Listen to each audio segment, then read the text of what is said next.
नाज़रीन, आज हम आपको बताएंगे ज़िमनी इंतखाबात का हाल। इस बार PMLN के भी वारे न्यारे हो गए कि 2 वफाकी वजीर और 1 वफाकी मुशीर के दामाद और भाई भी नेशनल और प्रोविंशियल असेंबलीज का हिस्सा बनने में कामयाब रहे।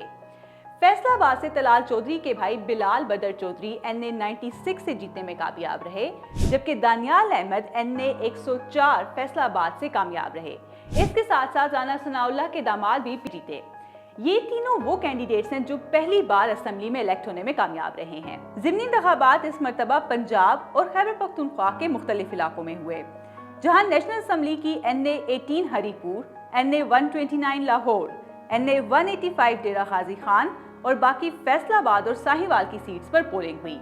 साथ ही पंजाब असेंबली के 7 हलकों PP 73 Sargodha, PP 87 Mianwali, PP 98 Faisalabad, PP 116 Faisalabad, PP 203 Sahiwal और PP 269 मुजफ्फरगढ़ पर भी वोट डाले गए। अब यहाँ सवाल ये पैदा होता है कि आखिर इन इंतखाबात की जरूरत महसूस क्यों हुई। इसकी मेन वजह 9 मई के केसेस में PTI के लॉ मेकर्स की डिस्क्वालिफिकेशन थी।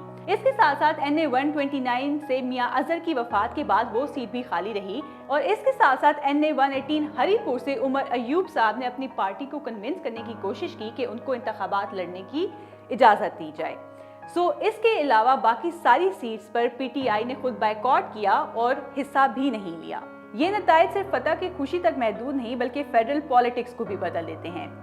नून लीग की अपनी सीट्स अब 133 हो चुकी हैं, और जब MQM, PMLQ, बाप, IPP और दूसरे इत्तेहादी जमा करें तो नंबर बढ़ाकर 171 बन जाता है, जो हुकूमत बनाने के लिए दरकार 169 से कहीं ज्यादा है।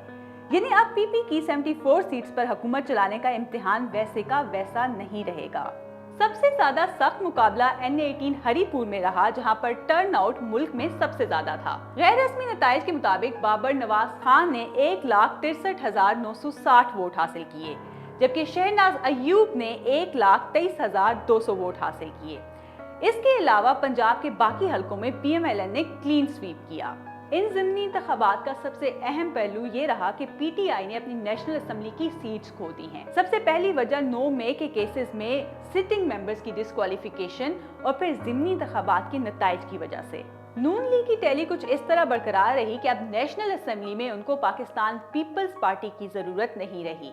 गर्चन को 2/3 मेजॉरिटी मेंटेन करने के लिए अभी भी पाकिस्तान पीपल्स पार्टी की जरूरत है, लेकिन अब भाई और दामाद सामने आ गए हैं।